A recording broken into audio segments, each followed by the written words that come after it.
Hey, ladies and gentlemen, welcome to American Vindicta. It is good to be back with you. It is Monday, August 7th. And man, there's some stuff going on right now. I want to say thank you to everyone who has been contributing to help keeping the lights on and the bills paid here at American Vindicta. We truly do appreciate it, and we live off of your precious donations. So if you feel like helping to donate to keep the show on, you can send them into the P.O. box that is on the website at www.americanvindictashow@gmail.com, or you can go to the Give, Send, Go page and type in American Vindicta Show, and you can give from there. I do a really crappy job of trying to get donations and talking about money. God will feed this little organization of ours, and we have been kept online because of the body of Christ, because of you, dear listener. And for some of you, that is how you fight this good fight, and we appreciate it. God sees what you're doing, and you know, there is nothing about what I'm doing that's trying to make me into anything like these Christian celebrities that you see out there, that every time you see them and you hear from them, they're always asking for money and buy this and buy that. Do with your money with what you will. But if you want to put your money where your mouth is and you want to help this little ministry of ours, then please donate. Like I said, we do literally thrive off of your donations and by the grace and mercy of our Lord Jesus, which, by the way, in his name, may the grace and mercy of our Lord be with all of you now, today, because I think we need that a little bit more than ever, especially with some of the topics that I'm going to bring up today. I wanted to go over something that I've been seeing, I've been hearing about, and you can't find much information on, though I think you all already suspect. Something weird is happening in 2023 going into 2024. Trump's been indicted for a third time. We are hearing of wars and rumors of wars. Famine is happening. Right now, I don't know about you, but here in Texas, it got to 118 degrees in the DFW area. You can kick through the dirt, through the soil. That's how thin it's become.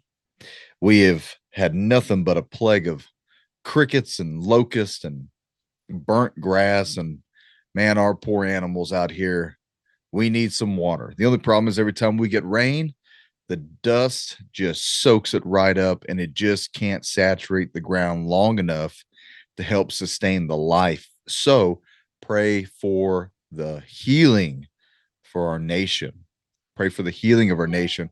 Pray for the healing of God's people, by the way, because we are soon going to be under attack, most likely by this administration, not just by the New World Order, but by this administration. And I think that's going to be nationwide with what's coming. Now, I'm not a hype man. I didn't write a long monologue speech. I have nothing in front of me except for what I'm going to pull up on the news and maybe a few notes. But what I'm going to say is probably not anything new to any of you. But I keep hearing about this grid down scenario based off of climate change, the climate emergency.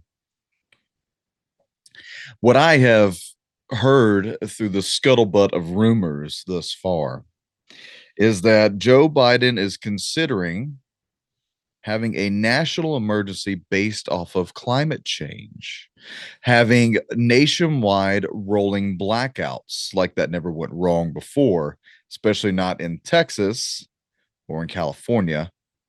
But could they do that? Could they really take all three power grids and start to do manufactured rolling blackouts? Well, who would that affect? Well, pretty much anyone who has to live off of electricity for medical purposes. Do they even stop to consider who's on dialysis machines, who has to sleep with a CPAP machine every night, the people who have to have the batteries charged every day in their wheelchairs, you name it. Our society lives and thrives off of this very sensitive power grid that the government has just refused, outright refused to strengthen, to reinforce, to harden from a CME or an EMP. And there's a diabolical scheme for all that. But even most of our SCADA processors, that's the ability for computers to turn on and off valves, relieving pressure in these natural gas producing energy places. This information, or excuse me, this technology has been around since the 80s, hadn't been really updated in most places till the 90s, and it typically doesn't get updated based off of infrastructure security procedures that I used to be a part of and aware of in the government. Unless something's broke, it doesn't really get updated. And even then, when it does get updated, it always goes out and it's a bidding war. And typically, the lowest man on the totem pole who offers the government or the state the lowest amount of money to fix this, the problem, they're the ones who get selected. Now, that doesn't always mean that it's bad, but I mean, you would think we would spend the money, like the Clintons did on burying all the bodies or sending old Bill to Pedophile Island. You'd think we would spend the money on our power grid, but instead we don't. We spend our money in Ukraine. We spend our money everywhere else except on us. There's a diabolical scheme for all this. But I have heard of fears from people, from you, dear listeners, of a blackout that'll be caused by climate change. And who the hell knows what that means, right? Climate change. And the possible first wave. Now, if this doesn't get me banned from YouTube, I'm going to have to restructure my words for a second. But based off of the 2020 pandemic and the people who took the quote medicine for cures of said pandemic, the lab rats that were originally given this quote medicine, they had a simulated 4 to 5 year life cycle and died because of these medical procedures. Well, that was 2020 when this came out, and the first indoctrination of the medicine came out to the world. So what happens late 2023, 2024, 2025? I think many people have forgotten. I didn't forget because I talked straight to the head of the CDC myself, and she refused to answer my questions when I asked about the testing from the lab rats, the lab mice, whatever. Outright refused to answer my question. What about this rumor we heard of them all dying based off of a 4 to 5 year lifespan? And is that pertinent to human biology? And I did not get a response. I was in the same room with other brothers of mine from my DHS unit that I was in. And we all just kind of, said, of course, they wouldn't answer that question. Of course, they would avoid it. Who wouldn't, right? In that position. Well, if that reality has any bearing, then we have a 1.5 year clock starting today when we may see the first wave of die-offs. And throw into that the new rumors that we are hearing coming from Europe of this Crimea, Congo, whatever disease. Every couple months, it's a new disease. It's a new variant. It's always worse. It's always more dangerous. And oh, by the way, we're hearing of lockdowns again. What will these things cause here in America? Well, before we get on to the blackout, which that's going to be fun within itself, let's talk about this subject. If you lock America down again, you better be ready for the riots, the amount of people who are going to break curfew, the amount of people who are going to just flat out not wear the mask. They're not going to go by the health procedure codes anymore. They're going to say, you're not shutting down my restaurant. You're not shutting down my business. I'm not taking this shit anymore from this government that has lied to me from the very beginning until today, continues to lie while they sell me a book of goods about all this hocus pocus boogeyman stuff going on around the world, yet my dollar decreases by the value and percentage every single day. And then you want to lock me down. And then you want to say it's some new type of, disease that's out there. Well, by the way, Black Lives Matter and Antifa could run scot-free and burn down half of America during the supposed lockdowns. Do you not think that the other half of America, to include the leftists, will not do that as well? Both sides will. Neither side wants to be locked down again. And then the agent provocateurs will come out. The agent provocateurs will come out. And just like what you're seeing in Europe, just like we saw in the Northwestern area in 2018, 2019, 2020, 2021, where you had people that had ties to Antifa and other environmental extremist groups. We used to call those terrorists. DOJ, you may want to go back to that. They attacked anything that had to do with the infrastructure, like ELF, right? These liberation fronts, environmental liberation fronts, all these terrorist organizations, they're in the top 10 of the FBI's most wanted database for terrorist groups domestically. And they're still here, they're still present, and they will still be around, and they'll still be out there mucking up the waters, taking advantage of the time that we're in. That's what they'll be doing. They'll be taking advantage of the time that we're in. And what will you be doing? Are you prepared for that? I mean, look at these things that could happen. Lockdown, a new variant disease exposed in America, more pandemics. People are going to lose their minds again. People are going to hoard stuff again. Oh, by the way, we keep selling all of our oil and natural gas. So your electricity bill, like mine this month, has gone up $180. Your gas and diesel bill still going up. Food is going up. You're not making the same amount of money because the dollar is going down.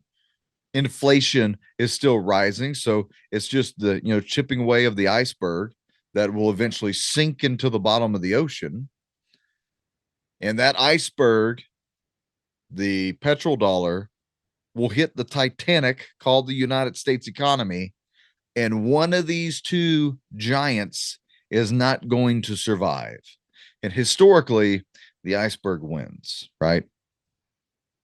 So fear, panic, a even further distrust of your government. Who knows what they'll come with next? Biden's still saying he wants to take the guns. Molon Labe. Come and take them. Biden says that incandescent light bulbs are now going to be banned. LED light bulbs only. All right. I run all LED lights in my house, and still my electricity bill is going up. Your LED light bulb does not save your electric bill because the economy, stupids, all those in government that's running this, is what controls the electric producers. And if you continue to sell all of our electrical produce to outside the country to China, to Ukraine, to include our natural gas, to include our oil. Well, somebody has to increase the prices because they're not making as much money. I called my local Texas power grid last year, Tri County Electric, and I gave them what for after having a $900 bill at the end of what was that? August of last year. Oh, by the way, I didn't have any option not to pay that.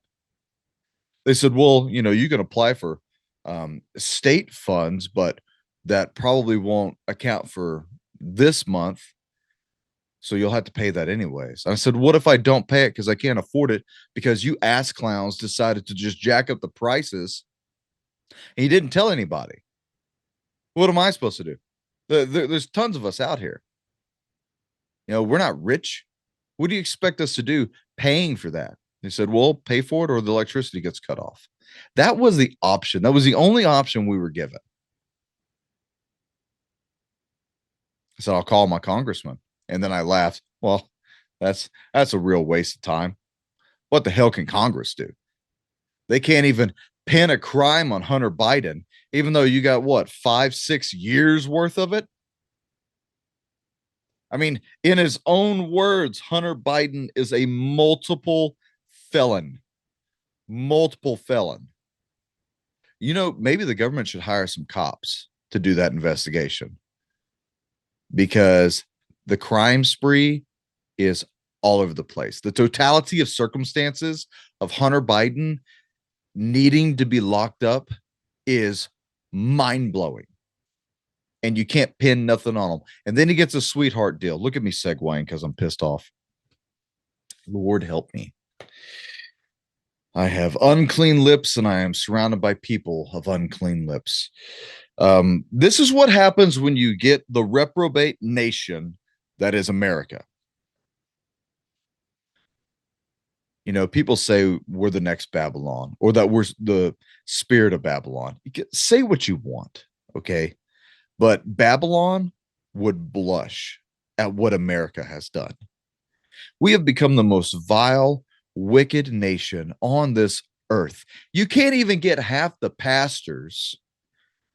You can't even get half the pastors to even say that because they'd rather rah American patriotism, and they'd hang the American flag across the cross that Jesus was crucified on, and they try to blend this patriotism, Christianism together. Am I a patriot? Sure. Are most of you patriots? Sure. It's your country. But Christ comes first. Christ comes first every time. And the more vile and wicked we get, every time I see an American flag hung across that wooden rugged cross, I get an eerie feeling it's going to be burned up one day. I really do. I really do. Because your patriotism won't save your country. Your patriotism won't save your soul. I don't care how many redcoats Mel Gibson kills in the movie Patriot. If he's running around acting as wicked and vile as the average American is, he ain't saved either. Now, in regards to actual Mel Gibson, which one of my favorite actors, by the way, I love all of his movies. I really do. He's out there exposing this child sex slave trade, and it is.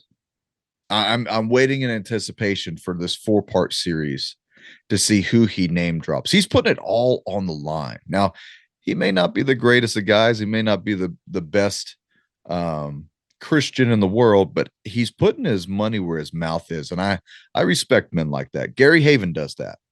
He puts his money where his mouth is. And I wish we saw that from more actors, from more politicians, from more of these rich people, but you're not going to. They spend the money on themselves, or they give their money to something leftist and diabolical. It's not popular for for guys like me to talk like this. You know, I've had people say, Doug, why don't you have like 50,000 subscribers, 100,000 subscribers, 1,000,000 subscribers, which I think that's ludicrous. I'd never have that many. I'll tell you why, because the word of God is not popular. I will not compromise. I'm not here to entertain you. I'm not here to be some political pundit that you get a good laugh at. I'm here to check your emotions, to step on your toes. So, you know, American Vindicta just got to a little over 4,000 subscribers. Hey, that's y'all. Thank you. Body of Christ. Putting your money where your mouth is, putting your votes where your mouth is. You know, you guys are stepping up. The body of Christ is stepping up, stepping out of the shadows. You're no longer becoming the silent majority. You need to wake up, feel that Vindicta inside of you. My God, some of you, I think, have forgotten how to hate. Some of you, I think, have become so infatuated with this word love that, oh, the whole world can be won over by love. When Jesus returns, he's not giving out hugs and kisses. I hate the vile wickedness of this world. And I pray for I pray for my enemies, though they don't pray for me. That's fine. That's their problem, not mine. And for many of you, that's their problem, not yours. You do the right thing. All you listening to me, especially all you men, you do the right thing. When no one's looking, you do the right thing. Step up to your manhood. Grab the mantle as it's falling down upon Elisha. Grab that mantle and you step up into the realm and authority that God has commanded you men to step up into. Join me in that fight. That's what I ask. That's where God wants to see you, on the ready line, in that great phalanx of faith. Not cowering behind your keyboards, not playing video games until your whole body has melted into the chair and you look like a big bowl of Jello with fingers sticking out.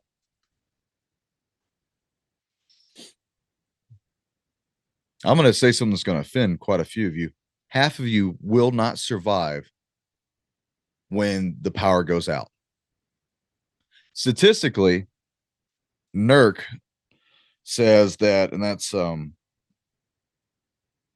of the energy agencies, Nuclear Energy Agency, Nuclear Energy Regulatory Committee. Well, I used to hate meeting with those people. But NERC and the EMP Commission have settled upon a percentage that somewhere between 85 and 95% of us, brothers and sisters, will not survive when the power goes out. I think that's a little high. I think that is to scare most people and to cause a pandemic, because they're going to go back into the catalogs. They're going to go back into the intranets, and they're going to pull up old pamphlets. They're going to pull up old documents and old meetings with Congress and the Senate about all this stuff and all their statistics and all their experts. And they're going to point at these things and say, look, our experts said then this many people would die. But let's hit on something. If they say that 80 to 90% of us would die, could it be that somewhere in there, around 40%, 50%, let's just say if the great blackout of 2025 happens, could a large percentage of those people who died be because that was the planned time for when whatever medicine you put into your body to stop a disease that happened in 2020, is that when it's meant to trigger and kill the host body that it was in? YouTube, please don't ban me for saying this. It's already all over. Don't ban me. God protect this podcast. But think about that. People will start dropping left and right. I mean, if it killed the 20 something and 30 something year olds who were in some of the greatest shapes in their lives, let alone some of the greatest athletes in the world, like professional soccer players, I put in like one of the highest caliber of athletes in the world for cardiovascular athletics. What is that going to do to the average overweight American? Look, I am in the same boat as all of you. And I know this from my time being on the sea is that the moment the boat starts to rock a little too much, the moment the boat starts to take on water a little bit, the rats will immediately go to the highest vantage point and eat their way to survival. And that is what the elite think you are. The rat, the bilge rat on the bottom scum line of the boat. And as America, the USS America starts to sink after that great economic iceberg gets hit, and then they hit you with the blackout, and then they hit you with the plagues, and then they hit you with what? World War III, civil wars happening. Trump will probably be in federal prison by then, if not assassinated. All right. God, please protect Trump. I don't want any of that to happen to him. But what can't they get away with? Hell, they've gotten away with everything. Is anyone from Jeffrey Epstein's email list arrested yet? I mean, considering the fact that most of them are sitting in Congress.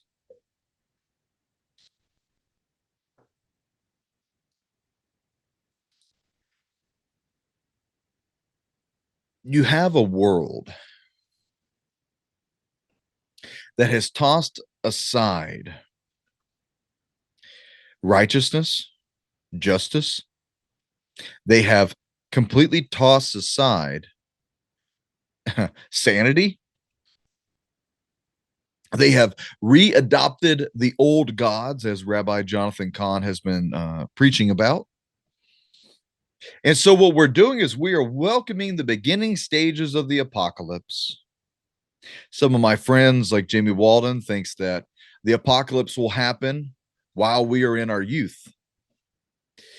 Some of my other friends, like Timothy Alberino, think that we're about 100 to 150 years away from the return of Christ, based off of the ending of the Aquarius cycle. All I can tell you is based off of my knowledge that all we have to do is sit back and let the country destroy itself, and surely we will not be around in 50 years. Not at the rate we're going. Sure, I mean the continent will be here. The skyscrapers will probably still be there, covered in vines and animals. Be looking like the set of I Am Legend. But many of us already have turned to such tribalism that after you have tribalism, soon you come into the separation of those tribes. And then you have warring factions that happen. Look at Mexico, prime example, or Africa, probably the best example. That is America's future. We will turn into a third world country. Oh, and by the way, most of the world does not have electricity. Most of the world does not have electricity, does not have running water, and yet these people all around the world still manage to survive through pandemics, through wars, through famines, through plagues, through droughts, through horrific storms, either manufactured or just natural. Mankind will persist. The thing you need to be considering is, will your soul persist when you die? Where do you go? Everybody's worried about when the Antichrist comes here. Statistically proven, at least one person listening to me today is going to get into a car wreck. And that could be it. Lights out. I have worked many tragic car wrecks. I've torn two doors off before. The last one that I was involved with, I actually wasn't even a cop anymore. My wife jogged my memory about this the other day. It was a firefighter from a town just north of us called Springtown. And he had gotten drunk and was driving back to his place in Weatherford, where we live, and zoomed right by me, probably going 80 to 90 miles an hour on Highway 51. And it's a 55 mile per hour zone. Zoomed around me, lost control, ran into a culvert, car caught on fire. By the time I drove up, there was probably me and three other guys trying to open that door. But the way the car had collapsed itself on top of the culvert, and the other side was pinned into the actual dirt, and the engine was leaking fluid. Thing caught on fire as soon as we got there. We had to rip that door off, which, by the way, was not very easy. Pull that POS out of the seat, through the glass, got him all cut up, saved his life.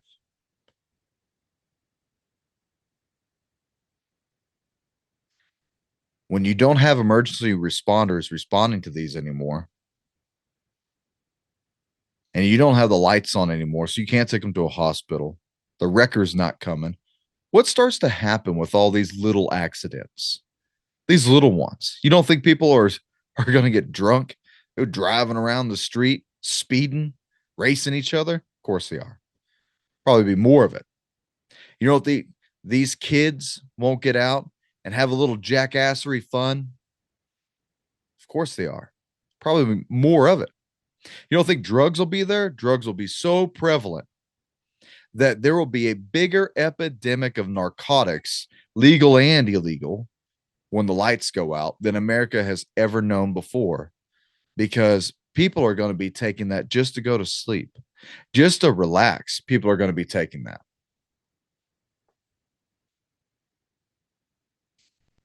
Prostitution, kidnappings, satanic rituals, all these things will still be happening, except worse. I think there is a goal to take America out of the fight. I really do. And I think our elite also know of that goal and are also a part of that goal. And that's why the infrastructure has never been hardened. That's why the borders are open. That's why your meat is poisoned. Your water is poisoned. Your air is poisoned. Your masculinity has become toxic.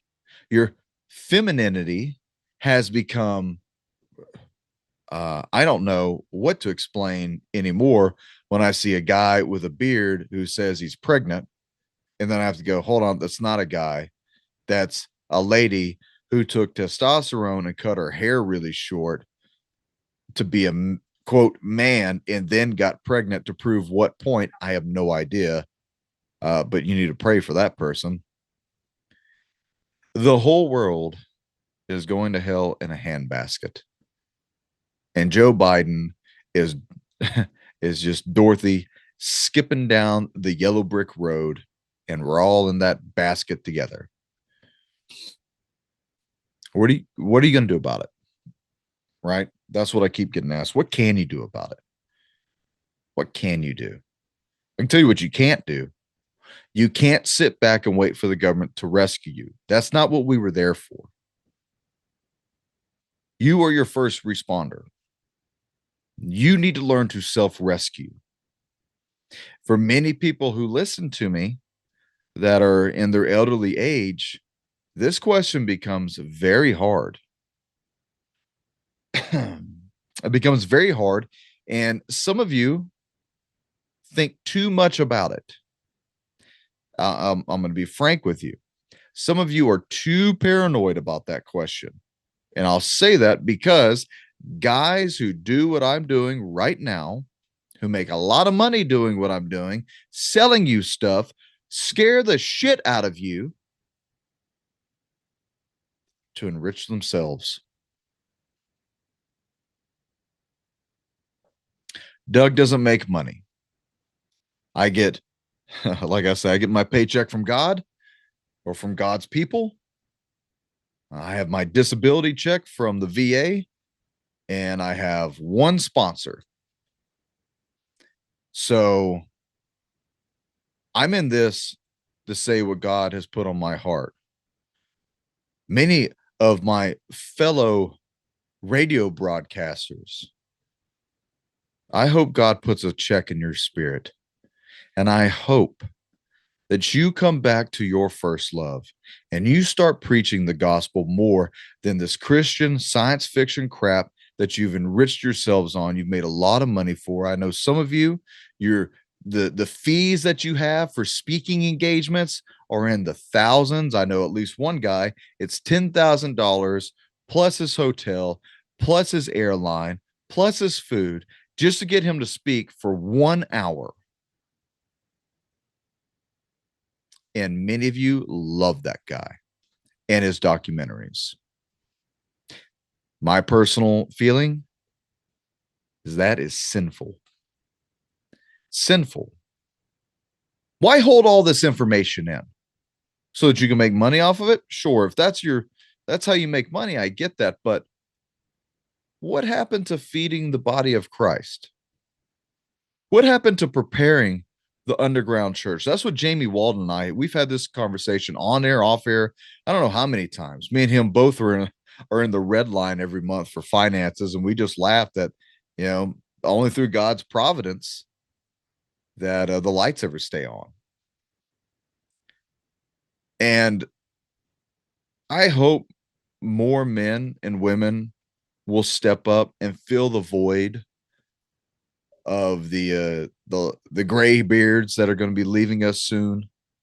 Those who, the Tom Horns, the Steve Quayles, the Elie Marzulis, these guys aren't going to stick around forever. There has to be a new generation of men and women who are going to step up and fill that void. Could be some of you listening to me right now.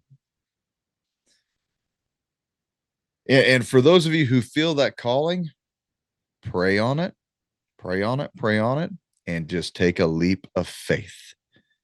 You don't have to sell everything you got to have a studio. Heck, if you don't know how to set one up, email me. You know how many people, how many times I've said that? People have actually emailed me, Doug, God's put it on my heart to start doing this podcast and talk about these problems. What do you use and how can I do this economically? I have one laptop, one monitor, 2 lights, and a decent microphone. And then, probably the most expensive thing I have is this webcam. It's like $400, $500. This is an Elgato microphone, Elgato webcam, Elgato lights. I like everything to be uniform. If you want the list, just email me, guys. I'm here to help. I'm here to complain. I'm here to cry my eyes out. Look, I had a conversation with some good friends of mine, and we're talking about making this into a podcast. But we want all 4 of us present for this conversation. But right now, I'm going to bring up some subjects that I want you to consider. All right, let's take into this scenario, which has been a lot of what my active shooter training that I've been giving is based off of a blackout. Okay, because it's the most plausible thing that could happen in America. And it's probably one of the worst things that could happen in America that puts us all on an even playing field. But let's talk about this one problem right now. The problem is, how do you walk around at night or during the day when you have no electricity? How does that even work? Well, are you going to drive a car? Probably not everywhere. You think you will, but to people who don't have cars, they're going to see that as a very valuable asset. Now, for those of you who showed up to Jamie Walden's Warrior Summit conference, tomorrow I'll be doing the Are You a Strategic Asset talk. That'll be tomorrow's podcast. But making yourself into a valuable asset, all right, and then considering the items that you own that are considered valuable assets to yourself and to other people, like a running car filled with gas. That's a valuable asset. Medicine, food, alcohol, smokes, tobacco, your clothes, good shoes, nice socks. Don't think people aren't low enough to rob you of your underwear. Don't ever think that. The moment you think people can't get low enough, there's always that one guy. Never underestimate the depravity of man. So let's just talk about simple walking around. Okay. I like to start off with baby steps for people. I don't say that to be condescending, but for most of you out there, if you've never, if you were never in the military and you never did long walks with a lot of gear, if you weren't a professional hiker like one of my buddies, Justin is, he did the entire Appalachian Trail from New York all the way to Tennessee by himself.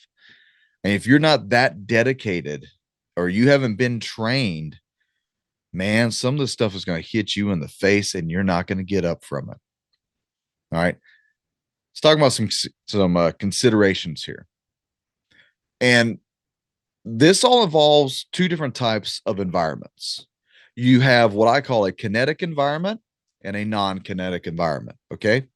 Anything that involves doomsday scenario, prophecies hit the fan, Godzilla's come out of the ocean, King Kong is coming out of the jungles, and Apophis is about to hit with all the little green men who's going to be the body snatchers, and cats and dogs are going to get married and start living together. When all this chaos starts to happen, that was a Ghostbusters reference, by the way, you're most likely going to be walking around everywhere. All right. And that kinetic environment where you're ambushing, you may be ambushing somebody may be ambushing you. Anybody ever seen the movie The Road? That'll wake you up. You got to consider that the normal threat is the human threat. Okay. In my threat database, I put human as the most dangerous threat, environment as the second most dangerous threat, animals and insects as the third most dangerous threat, and then your environment as your fourth. And you can continue to go on the tier list, but people are what's going to try to hunt you down and kill you, most likely, and take your stuff. Okay. The weather is going to try and kill you, like Texas heat is right now, or like some of you who live in the blizzard north. Insects and animals, all right, that's where your plague-borne pathogens are. And then also, depending on those of you who want to just run out and frolic in the middle of the national forest, don't forget there's bears, wolves, mountain lions, coyotes, snakes. Hell, even just the wrong tick on you can kill you, not to mention the creepy crawly spiders.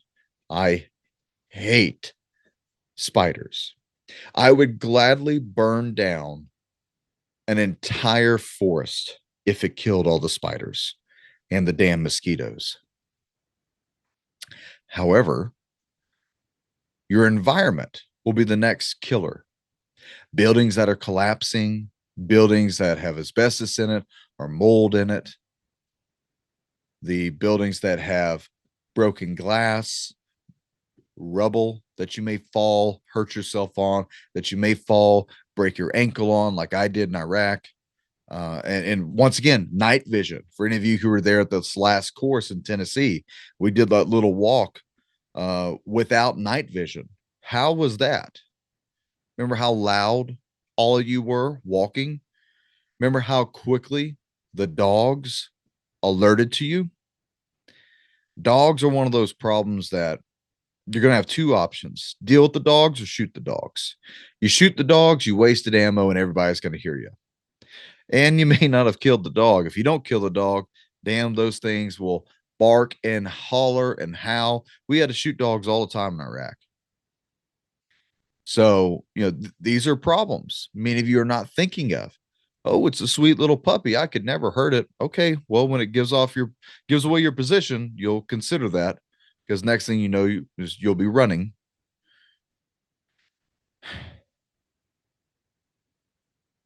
Environment is going to hurt. If you've never had to put on a heavy pack and just run uphill, you are in for a rude awakening. Or hell, downhill and collapse and fall and stumble. You're in for a rude awakening. I have been through the School of Infantry. At that point in time, I think our rucksacks were, I want to say, 100 pounds, plus your plate carrier, plus whatever weapon system you're carrying, plus all your magazines, your food, your water, if you were carrying a mortar-based plate or a machine gun or a tripod or a broken down Mark 19 or 50 cal. I mean, like, once you start separating all this stuff, that's why we travel in teams, because everyone takes a little bit of a load. I know my buddies that were snipers, their packs were 120 pounds. They had to carry extra water, extra batteries, extra food, cami nets, the cami net poles, which that whole system is extraordinarily cumbersome and heavy. And you got to be in tip top shape. And you can only do it for so long until your body breaks down. And if you're wearing crappy shoes, you're going to break down really fast. If you're wearing crappy clothes, cotton socks, you're in for a world of hurt. A world of hurt. My friend Justin, we were comparing packs, and he said that a heavy pack was, I think, like 30 to 40 pounds. All right. And most of that was food and water. That was what was in our day packs that we carried around. Just a little backpack.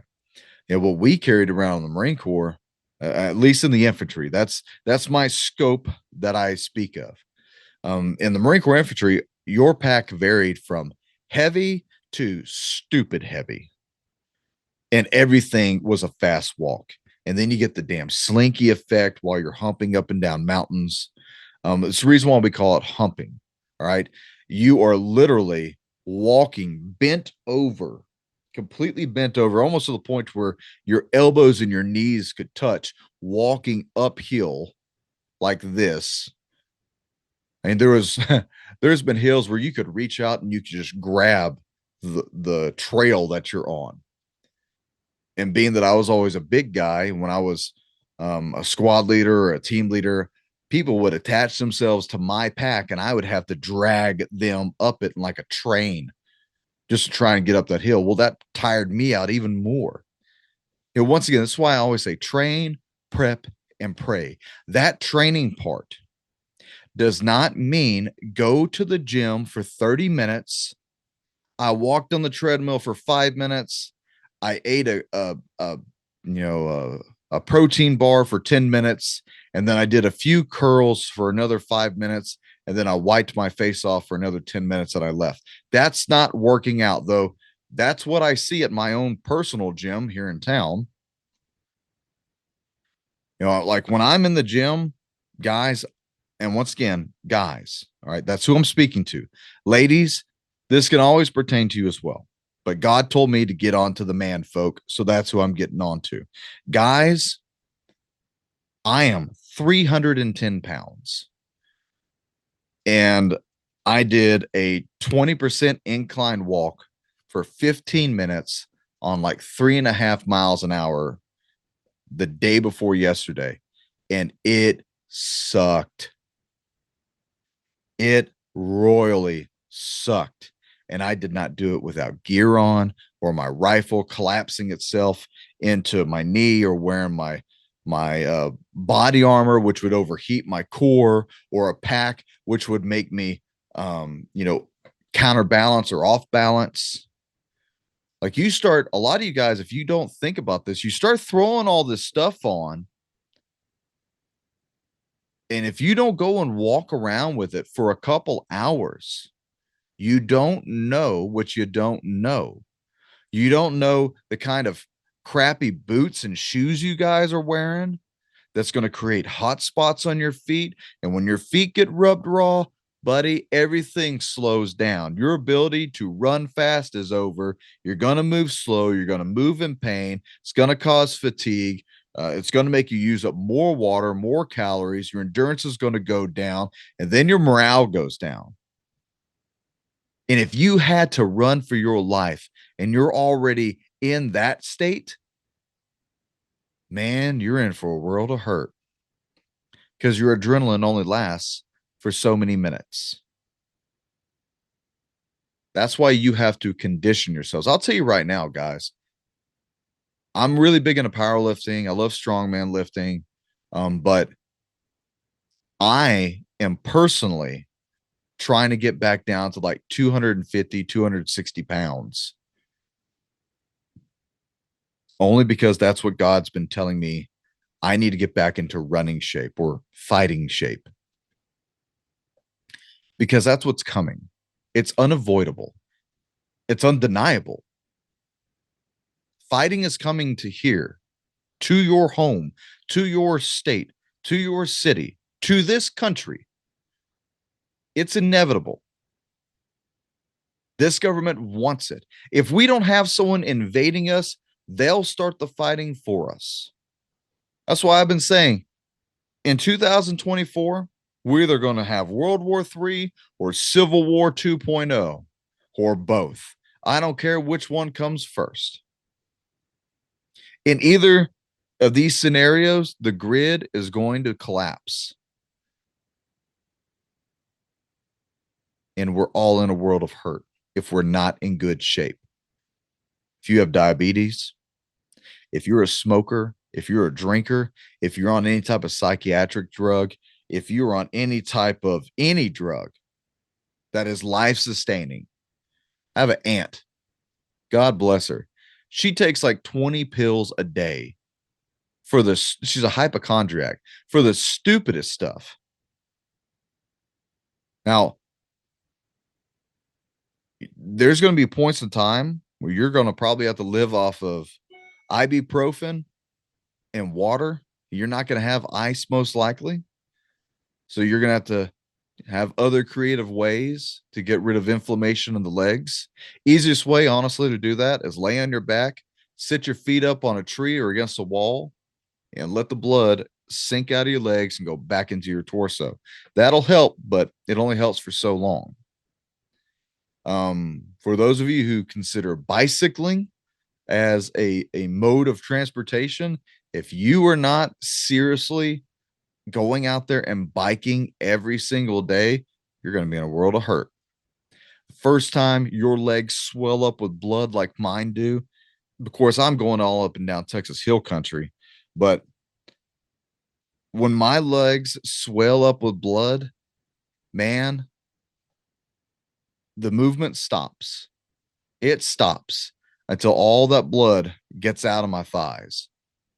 And you got to consider that. Like, if you had to run, what are you going to do? Here's a funny story for you. I have one of those big fat tire bikes, and it's a 40-pound frame.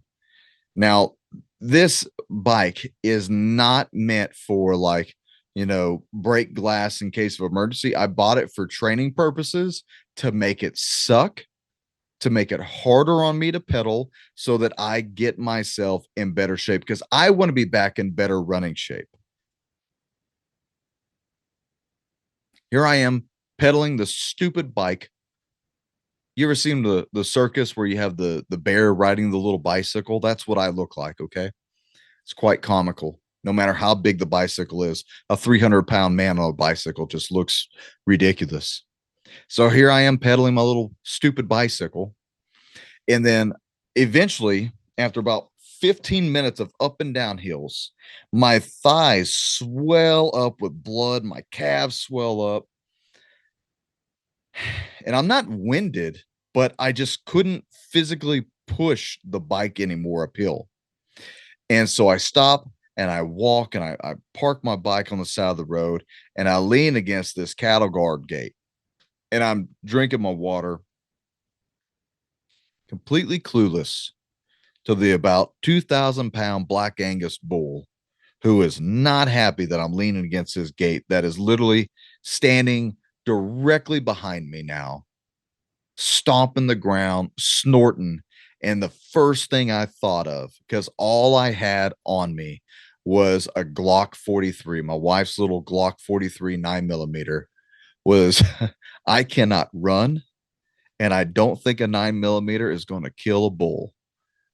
What in the hell am I about to do? Because if that bull wanted to charge through that freaking aluminum gate, there was nothing I could do about it. Not the giants, not the UFOs, not the roving band of cannibals. The damn bull down my road could have just ran me through if he was having a bad day, and that would have been it. In your level of preparedness, you kind of got to think about everything. Right? There's not a one size fit all plan. There's not a one size fit all bug out bag kit that you can buy off of Amazon or any of these other preparedness places. What I carry in my bicycle, I have a little pack of my bicycle, little medical kit, extra water, some food ration bars, and then, that little Glock. But I would have had to have limped myself all the way over to the bike, rip open that freaking bag and get the Glock out. Once again, I wasn't thinking about it because it's in a non-kinetic environment. Means there's not a war. There's not a need for threats around me at all times that makes me have to be in a heightened state. But in a kinetic environment, you think I'm going bicycling? Absolutely not.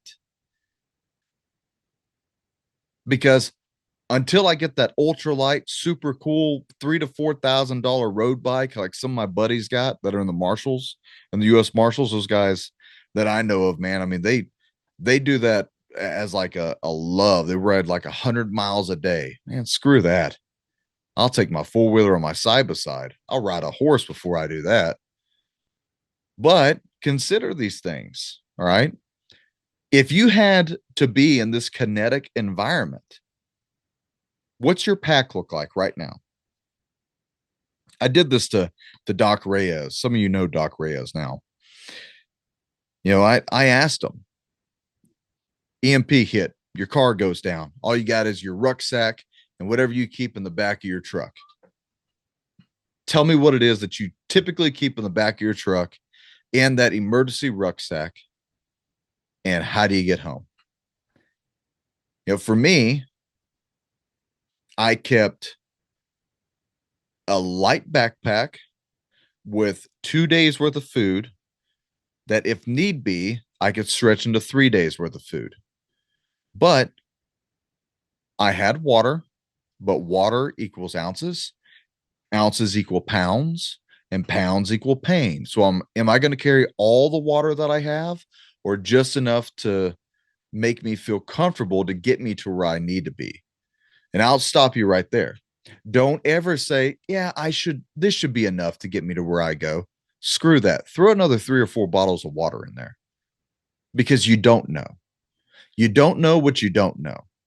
You don't know if you need those bottles of water to get freaking dirt out of your eyes, or to, wash a wound out that you got, or hell, maybe to give it to somebody that may need it. Always carry a little bit more than what you need. And if that's too much, then get in shape so you can carry it. I'm only telling you what I know from the military and from law enforcement that worked for the professionals. if we're going to be survivalists, then we should all at some point in time become a little professional at this, shouldn't we? What kind of pack should you have? You can have a hiking pack, a rucksack, an Alice pack, the good old Marine Corps ILBE pack, ILBE. Those packs are great. There's a lot of packs that are made designed around that. Now, this all pertains to your budget.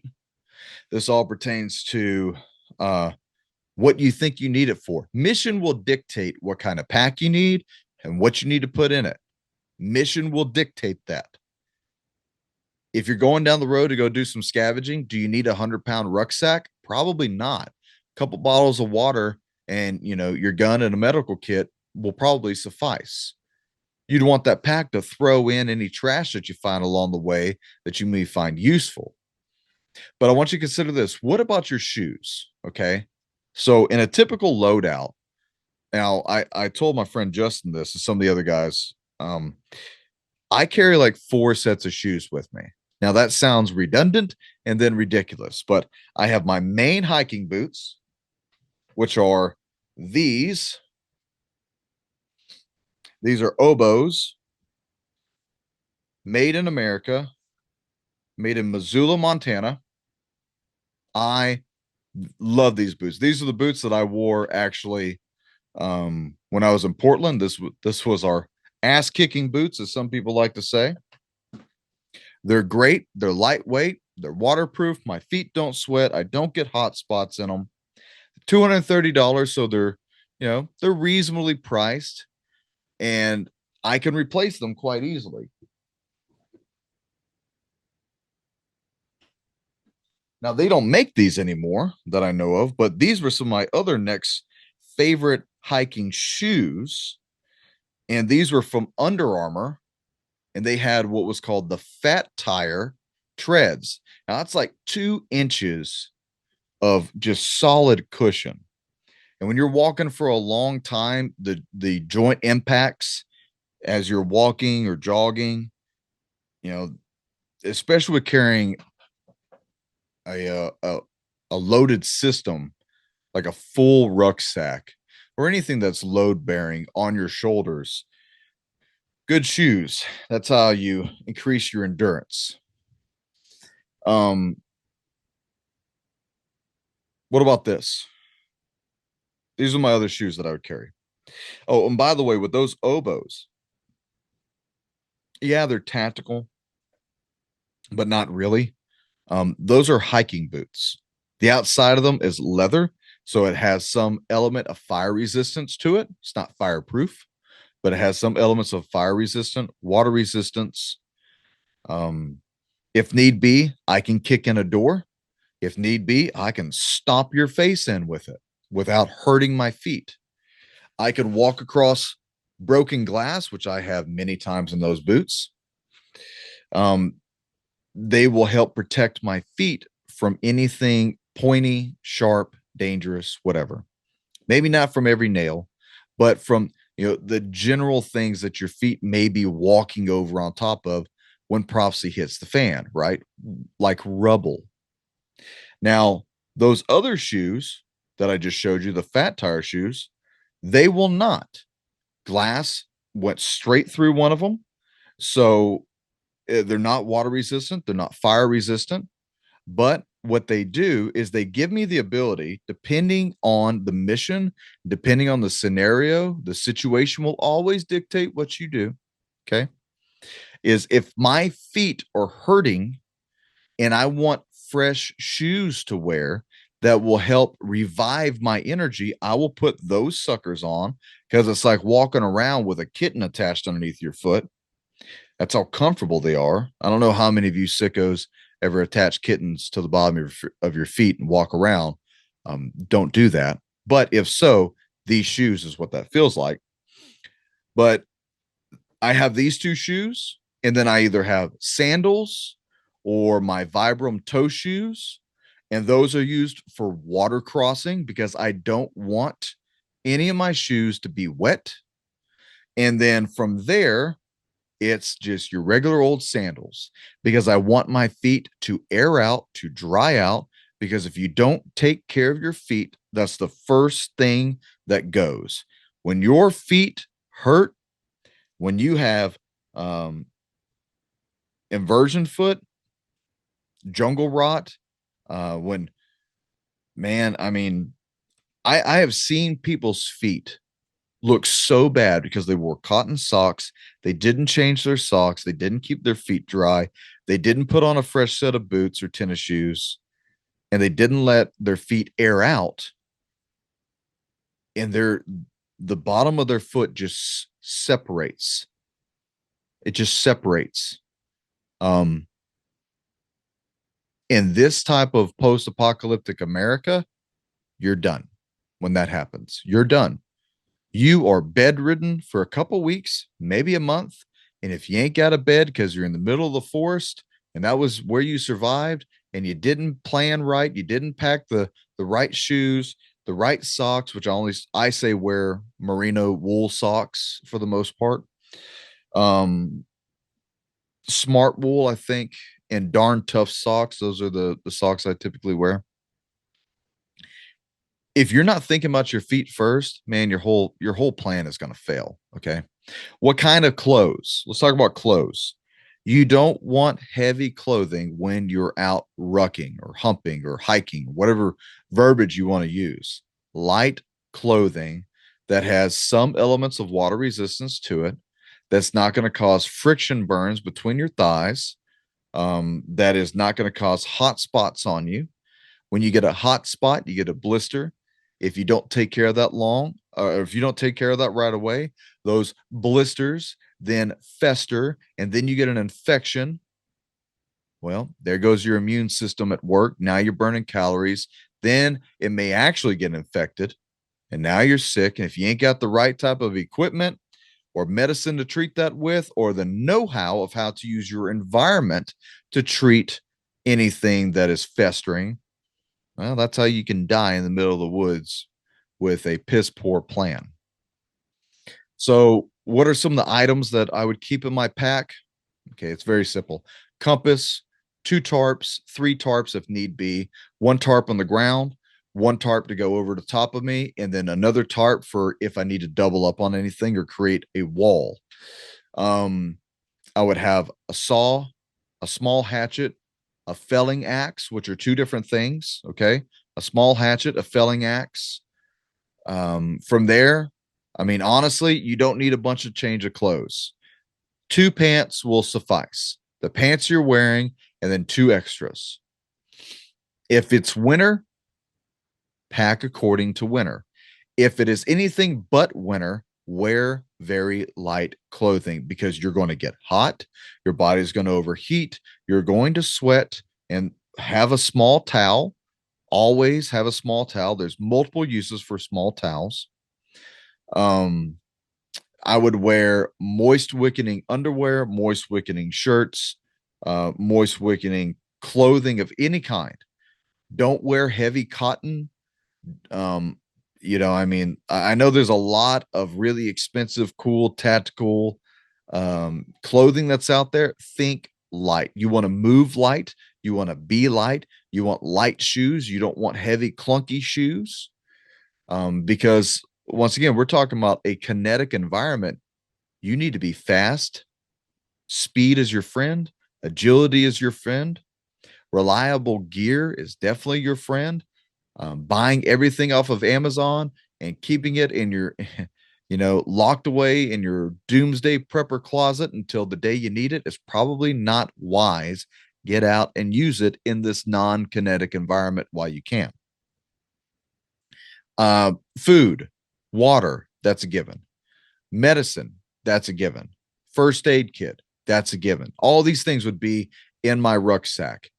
The medical kit, keep on the exterior of your pack, either in a pouch on the side or in a built-in pouch somewhere that it is easily accessible. You never move it. You always know where it's at. Some of the packs will have a hip girdle attachment. I would always have that snug around my hips to take a little bit of the excess weight off my shoulders. And you know what I've come to find is that when it comes to rucksacks, hiking packs, or whatever, is that it's not that you can't carry the weight. Most grown adults can put another grown adult on their back and give them a piggyback, right? Probably not for very long, but most of you can carry 60 pounds to 80 pounds on your back. I mean, I know people in their 60s that can do it still because they train. If you just sit on a log and you become like the frog sitting next to you, well, that's your fault, right? You need to stay mobile and you need to stay strong. I mean, if you want to, live long enough, right? But it's not so much the weight, it's the design of the backpack, the rucksack. It's how you fit it on, how you put it on. One of these days, I'll take my rucksack and show you how to properly put it on, which I shouldn't even have to do that. You can go onto YouTube right now and probably find a million videos of some guy telling you 20,000 different ways of how to pack a backpack, and how to put it on correctly. All right. Do your own research, then get your backpack and try it out. And whatever works the best for you that you can quickly put that thing on and get moving, stick with that. Clothes go in a waterproof bag. Food goes in a waterproof bag. Candles. There's a couple companies out there that make lantern style candles. There's multiple uses for candles and candle wax.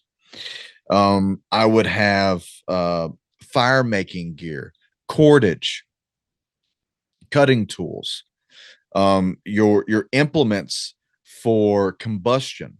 So, obviously Bic lighters are my favorite thing. These little Bic lighters, you can buy a pack of like 10 of these things, okay, for easily $5, $6. Man, you can get at least 100 or more strikes out of this before it goes out. Why are we sitting here trying to figure out how to do this the primitive style? It's called surviving. So learn the little useful hacks. I remember we were at this survival course when I was at DHS. We're up in the mountains and our guys are trying to start a fire. And so we had one guy's over here using a plow method, another guy over here, he actually created like the whole bowstring method. And I'm watching these younger guys like, man, that's really interesting. It's so cool. You guys know how to do that. We all laughed because, we all watched Dual Survival and Bear Grylls and all this other stuff. But I pulled this out, gathered some tinder, lit the fire, laughed, and walked off. This little hack is what you need, a little Bic lighter. Hell, and don't think you can't barter with these things either. All right. That's bartering material. Next question. What is a pack supposed to weigh? It really depends. Mission dictates, right? If you're going hunting, you need just enough. You need just enough for food for that day, water for that day, and then the rest of your pack is probably going to be cutting implements, and then quartering the animal and putting it in your pack and walking out of the woods. Once again, mission dictates. Kinetic environment versus non-kinetic environment. That is what you need to consider. That's what you need to focus on. If you have any questions, hit me up at AmericanVindicta@gmail.com and I'll easily go over this with you. And ladies and gentlemen, that's all I got. I'll see you next time. Stay frosty.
Klaus Schwab from the World Economic Forum has said, "You will own nothing and you will love it." And that's represented by what's going on across the planet today, where the economy of the world is in free fall, and nowhere is it more in evidence than with our own President Biden deliberately trying to sabotage what we have, access to food, other resources. So Americans are in a unique position, really for the first time in our history. We're going to have to provide for ourselves or subject ourselves to the whim of the government. Do you really trust a government to feed you that left 1,000 Americans behind enemy lines in Afghanistan? I don't think so. So where do you go? When you ask the question, who's the best prepper out there today? There's only one answer: Ready Made Resources and Robert Griswold. I call him King Prepper, and that's how a lot of people think of him. You have everything there you'd want, from night vision to storable food, how to prepare cooking in emergency situations, books and videos on how to prepare alternative energy, communication, first aid that you wouldn't think of, natural antibiotics, you name it. Bob has it. Now, here's the good thing about Bob Griswold that no one else does but him. You don't have to buy anything to talk to him. If you're not sure where to start with your preparation, no obligation phone call directly to Bob. You can talk to him for free. Most people will charge you an arm and a leg for a half-hour conversation. That's not Bob Griswold. He cares about helping America get prepared. Go to readymaderesources.com, or you can call the number directly at 800-627-3809. Again, that contact information, readymaderesources.com, for the best prepping outfit in the country, or call Bob Griswold directly, 800-627-3809.